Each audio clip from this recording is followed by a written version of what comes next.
Okay, so in lecture we recently switched gears. We were originally trying to define rate laws, given a series of mechanistic steps, and we started talking about different kinds of reactions and using different functions and approximations to in order to come up with viable models for them.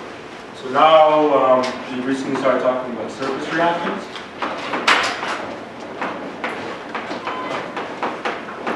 And in lecture we already discussed like a general mechanism for one of these.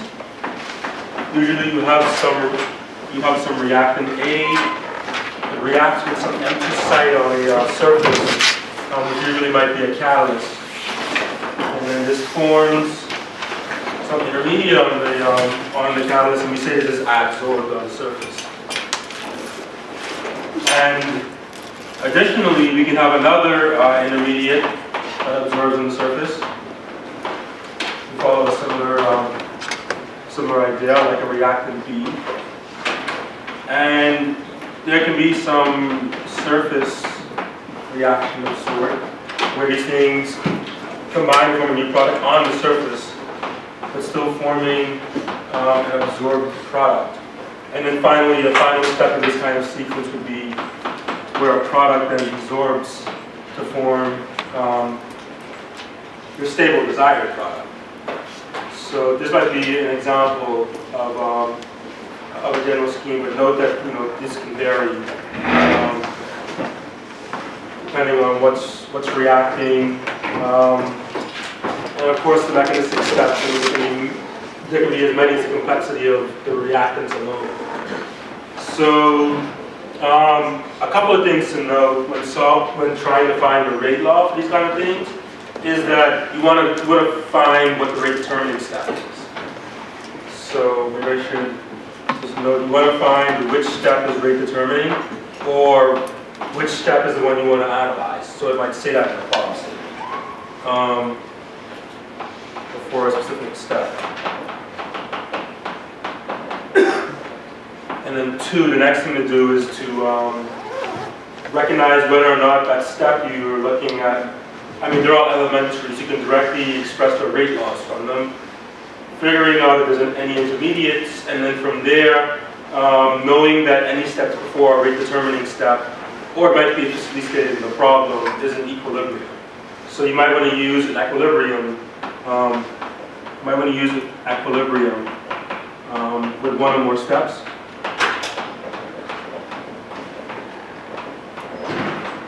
And finally, recognize that with a lot of these problems, you most likely end up needing more than one equation to express what an intermediate is in terms of stable reactants. So you might have to perform a site balance. And you'll see as we go through some of the problems today that they all essentially follow this scheme. What do you want to find the rate law for? Which steps are in equilibrium? What does a step balance look like?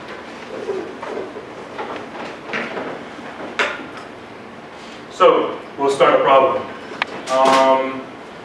So this is Lime-Muir-Hishelwood. So it looks similar to Lindemann-Hishelwood, in which this is now a unimolecular reaction on a surface. So you can see that IB interacts with an active site, an open active site to form adsorbed IB, and then IB can additionally interact with a free IB to form IB2, and then thus freeing up an empty site on the surface. And so it says it all in the problem statement. There's modification, and we want to fit the kinetic data, so this implies we define the rate law. So the goal of this problem is to find the rate expression for the mechanism. And so in order to recognize that our desired product is IB2, so really we want to find our rate is essentially the rate at which IB2 is being being formed. And this is given by the rate law shown in the second step, which is just this K2 IB star IB. And so this is the form of a rate expression.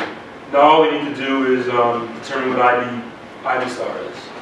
So anybody have any ideas on what we should do?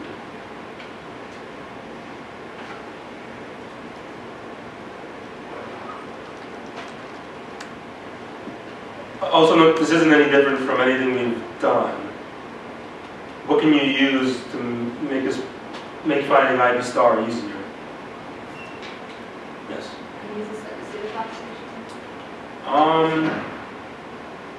That could work, but I think we want to go for something. Yes.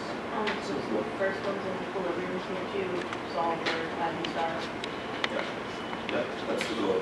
So we can, so you know that this first step is in equilibrium, so you know K1 times IB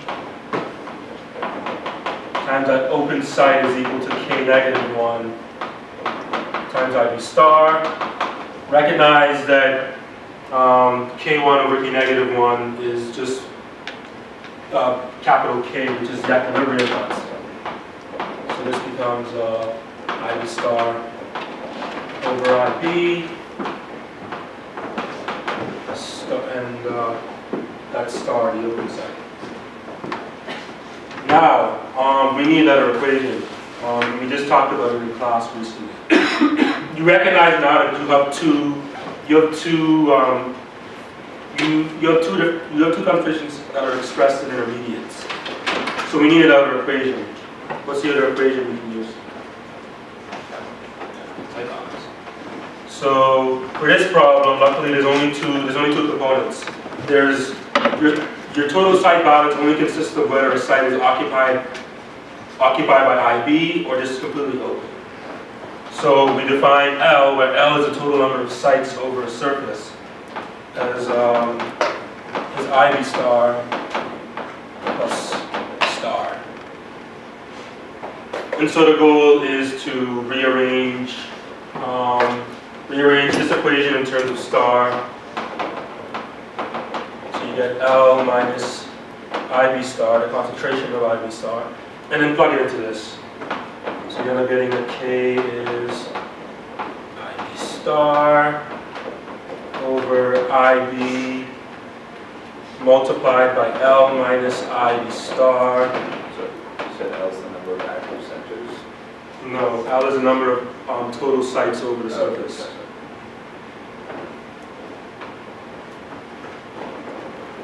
And so we want to find IB star. So I mean, the goal is essentially to bring this over to the other side. So you'll have, so this ends up being like KIB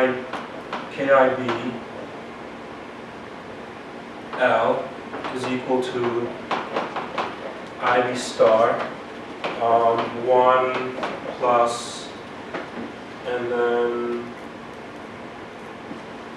yeah,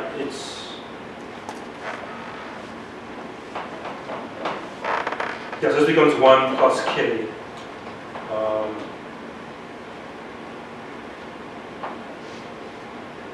Wait, I'm missing something. This becomes 1 plus Ki.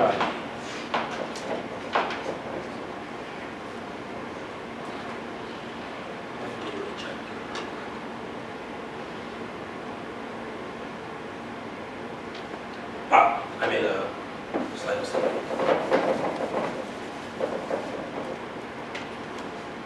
So you plug star here, and then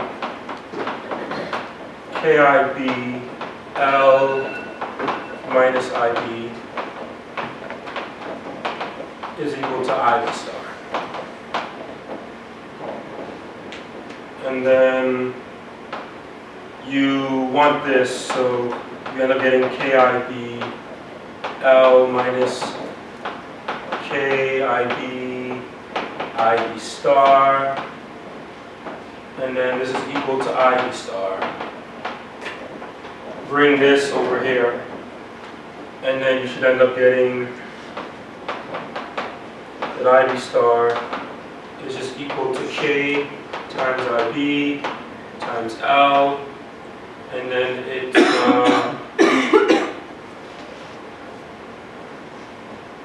yeah, and then it's divided by 1 plus KIB.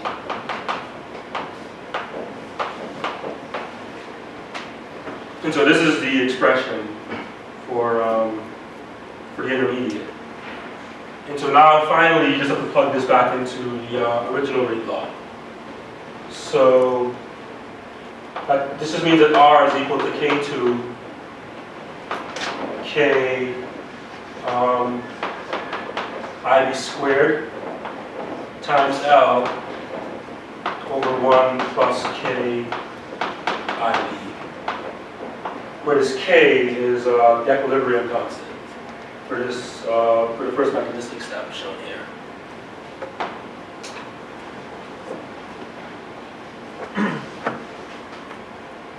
And so another thing that we've talked about in class is that the turnover frequency is the reaction rate per site.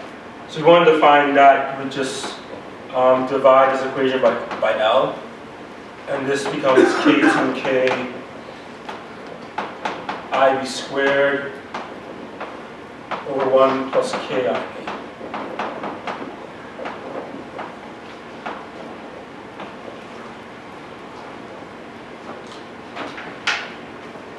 So as you'll see, that'll become important for the next problem to do. Are there any questions before we move on?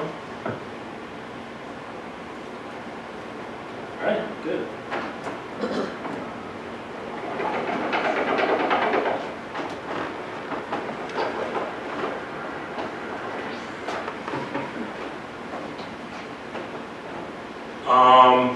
One thing I'd like for you guys to pay attention to is this form that we have right here,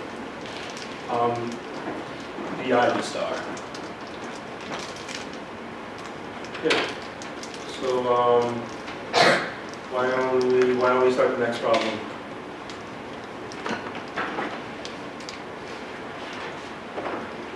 Oh, yes.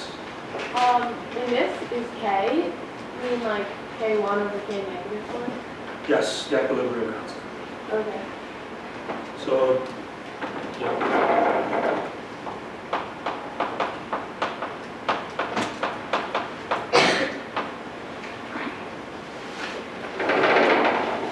So the next problem has a slightly more involved mechanism, but after reading it, you realize it's not so bad. So this is essentially for decomposition of metal hydride. You start with antimony hydride, and you eventually just end up getting antimony and just hydrogen gas. So you can read through the problem, but the main things you have to pay attention to is what they tell you, and it's that the dehydrogenation of absorbed SBH3 is rate limiting. That means that one, we determine the rate limiting step, and it's step number 2. Trying to take a hydrogen off of an absorbed antimony hydride. So we found a rate law. We probably just write it down for reference. It's the K2 times antimony hydride absorbed in the surface, multiplied by an empty site. So the rate also depends on how many empty sites there are for this reaction to occur. Because you need to open up a site for the absorbed hydrogen that you just pulled off of the antimony to sit on. And so the goal of this problem is, we know the rate law, but we need it in terms of stable reactants and other rate constants that apply. So we have this.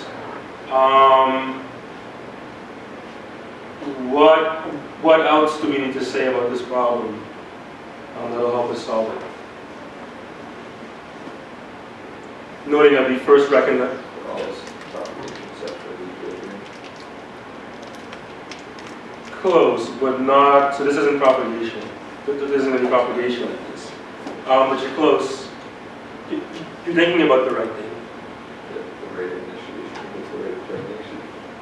Or is that still?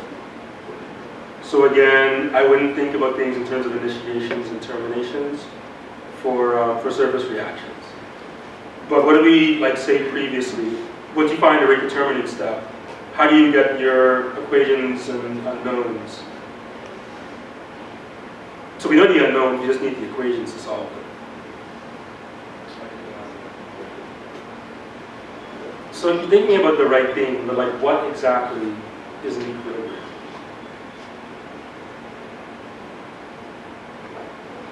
The whole thing. So, not quite. So if you recall, just from looking at mechanisms, whenever you find a rate determining step, every step before it is usually in equilibrium. So that means that step 1 is in equilibrium. So again, you can write a K, and then this K is just SBH3 over SBH3 open site on the surface. But what do you notice about this from what we did previously? And then also, what's the other equation we need to solve this? We need a site balance, open site, plus whatever antimony hydride is absorbed on the surface. So, maybe if I start doing it, maybe things will become clear. So again, your site is equal to L minus absorbed antimony hydride. You plug this into this equation.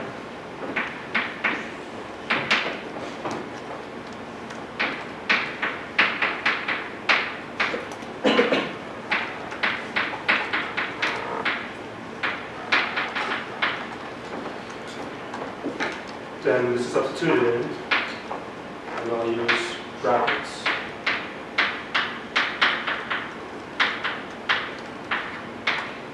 If anybody figures it out, then we can stop writing. I'm just going to continue. So from here on out, it's just a matter of doing the algebra. So it's the same thing as before. Using the equations are in the same form. We're analyzing a similar reaction in which the reaction in equilibrium is absorption of a species on the surface. Why doesn't the site balance include H star and SB star? Good question. So the reason why, in this case, the reason why is because in this problem statement, they say that SBH3 is much more stable than absorbed SBH2 or SBH, which means that SBH3 is the abundant species. And you can assume that the contributions from any other absorbed species is negligible. So SBH3 is very stable on the surface. Therefore, it's really the only thing we need to consider when looking at the site balance. Yeah, sorry, but I forgot to mention that. But yeah, that's a huge assumption we're making. That this SBH3 is really the only thing that's being absorbed. So the total sites are either things that are SBH3 absorbed or open sites. So that also applies for the hydrogen and the antimony star as well? Yes, everything that's absorbed. Right, and then again, so most likely what's going to happen with the antimony is that it'll probably quickly dissolve from the surface. And those hydrogens are most likely find each other again on the surface and leave as hydrogen gas. So those things are probably short-lived species on the surface. So again, you're going to perform the same calculation here. Once you bring this over to the other side, you distribute for terms that are SPH3 star similarly to each other, and then you just collect SPH3 like terms, find SPH3, and you'll find that SPH3 is in a very similar form to what we have before. It's K times L times SPH3 divided by 1 plus SP, 1 plus K SPH3.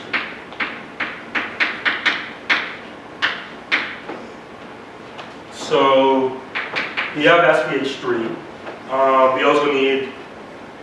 We also need the concentration of the active sites. This is just L minus this. So I'm plugging SPH3 star back into this expression.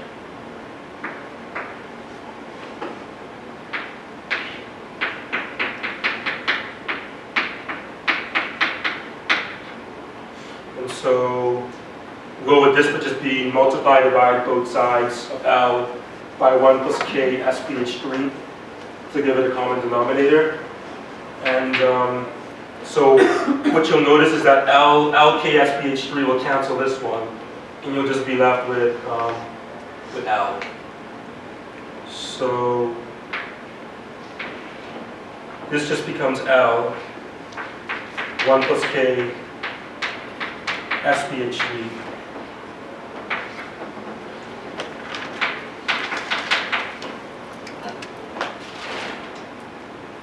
All right, we're in business.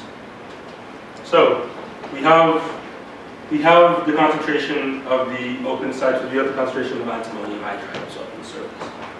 So the overall rate is just it's K2 K L squared SPH3 divided by 1 plus K SPH3 squared. So I would just drop K, SBH3. No. Have we dropped that? So what happened here is that you multiplied and divided both sides by 1 plus K SPH3. And KSP, so this thing becomes, Oh, that's L right, so this thing minus becomes LKL, sorry, this thing becomes KL SPH3 Yeah, L is in part of the fact. plus L minus KL SPH3. And these cancel, so you just have L for the numerator. So we found the rate, but this problem actually wants the turnover frequency. So how do you find the turnover frequency? Do R over L, and you're done.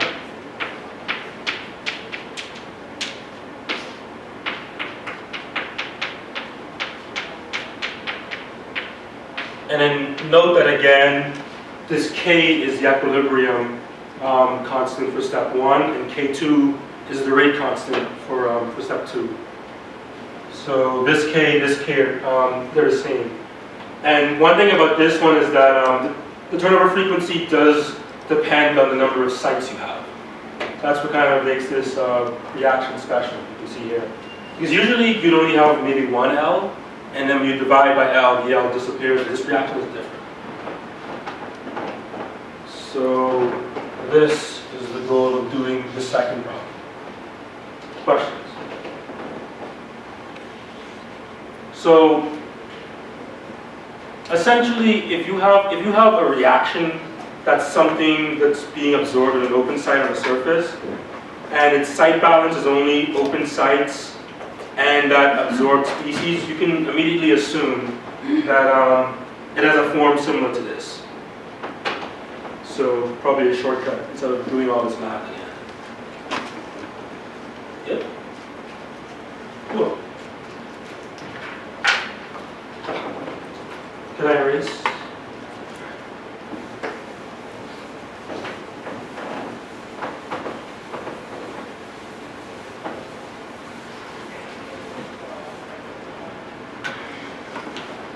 And so the final problem, we'll consider just a simple unimolecular reaction where A goes to B.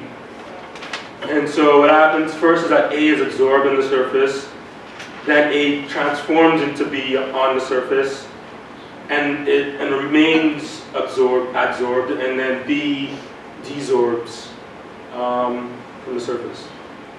So your surface is conserved, which makes sense. When you balance reaction, surface should be conserved, so you don't need it You don't need it in the overall chemical equation. So, and note, so what do you immediately notice about this reaction? About steps 1 and 2, steps 1 and 3. Yeah. So, note that'll be important for solving part B of this problem. So, first let's solve A. And in here, they explicitly tell you that the most abundant reaction intermediate is A. Therefore, you know you don't have to deal with B in the site balance. So really, the site balance will differ between A and B, and then that determines your approach for solving the problem. So then this is easy, right? Because what's the trick? It's the same thing. So for part A, you recognize that A star is so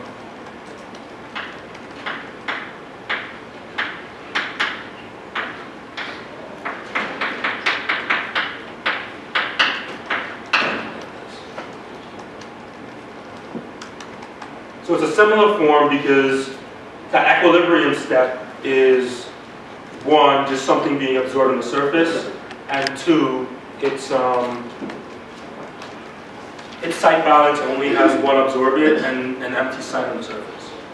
So that's good. We didn't have to do any algebra. We just knew right away what this expression was. And you plug this into the reaction. So the reaction for this problem, I forgot to mention, it's just a surface reaction. So the surface reaction is that A star going to B star. So it's K2 A star. And this thing is overall equal to K2K. Concentration of A times L over 1 plus Ka. For this problem, I have to define terminal frequency. So the L's cancel. Questions on this?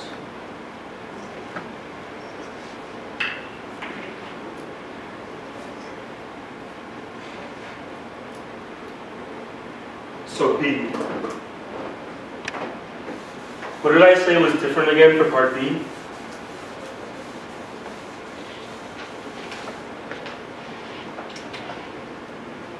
Anybody? Yes. How will B star is going to be in your site balance now? That's it. So now it would be helpful to write out all the equations we need to find this. So we're finding the same, we want to find A star. So we're using this same thing. This applies again. But A star will include B in it. And there's one more. So first we recognize that A star is going, that A plus A star is going to A star. And so this is an equilibrium. So, well, I'll define a K1, and I'll let this K1 be equal to A star over A times star. Now, what I'm going to do is I'm going to take step 3, and I'm going to flip it.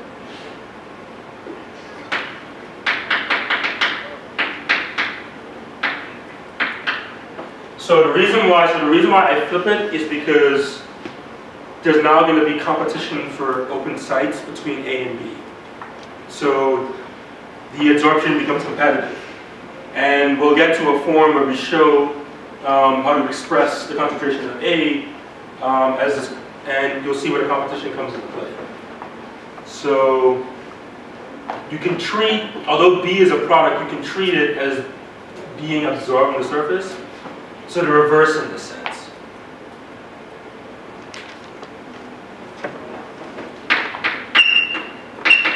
So K3 has the same form as A star. I think initially when I did this, luckily, so I didn't do this. I had it like the same way as what was given. And And my answer, the only thing that was different was that it was like K3 over like B. So it was only like one term, like the denominator. So I don't think it changes your answer that much, it just flips how K3 and B are related to each other. So we have two equations, we just need one more, and that's our side balance. The side balance, where L is the total number of sides on the surface, is A star plus B star plus star.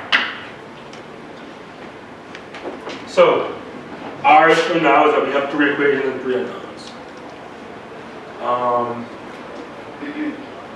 Anybody would want to take a guess on the best way to approach this?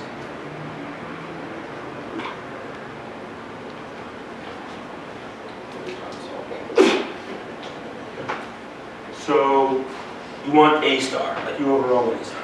You can find just the K equations to cancel out star. And then the ratio, it's not star now. Okay, so you could divide these and then you end up with a ratio of A and B. But then you didn't get rid of the star here. So You can solve for B star and K3 and then put it to L and kind of this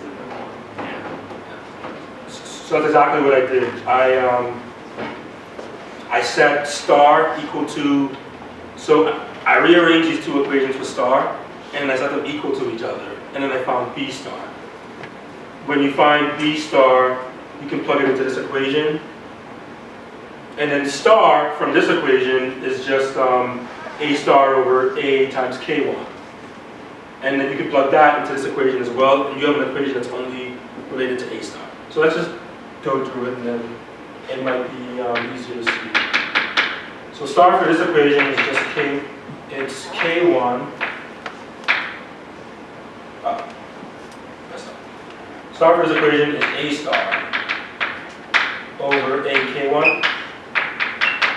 You set this equal to what star is for K3, which is it's B star over B K3. Find B star. B star is A star B K3. Sorry. Yeah, that's right. AK1. We have this, and we can plug this into here, and then we know what star is in terms of A star. We can plug this equation here, and we can plug this equation here.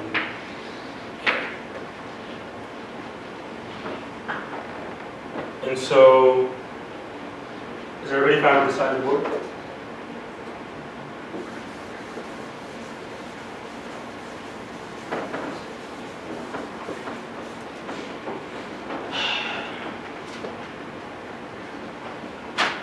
Is that concentration K3, or is it just multiplied by K3?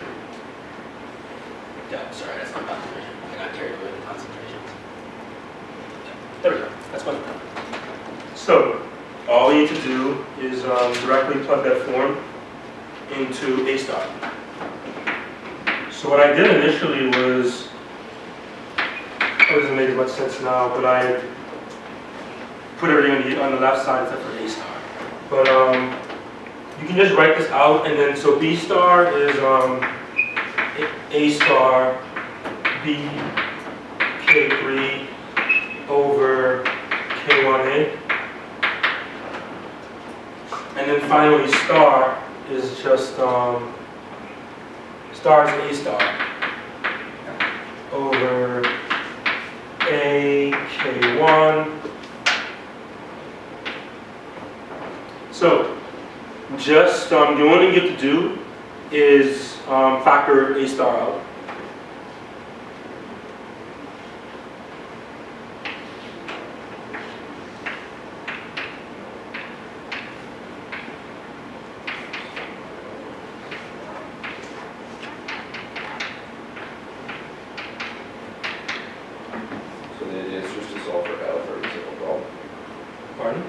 It is to solve for L. No, the idea is to solve for A. But that'll become apparent once I finish writing this one.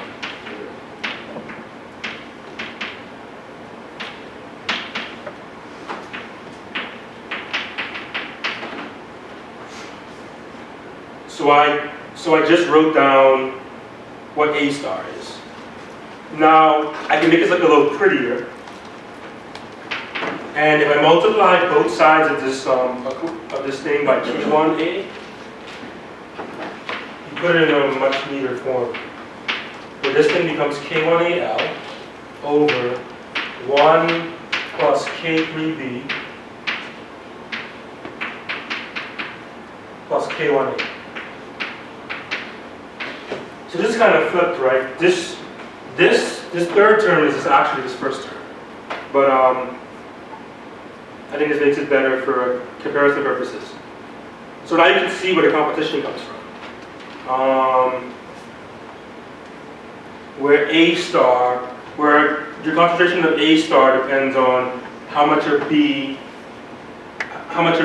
is leaving the surface and how much, is still on the surface and how much A is trying to get on it.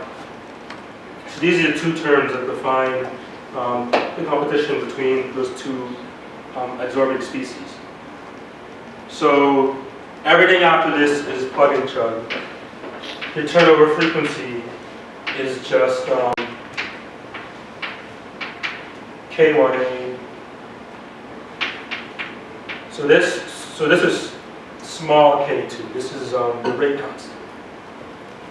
This is big K. 1 plus big K3 times B plus big K1 times A.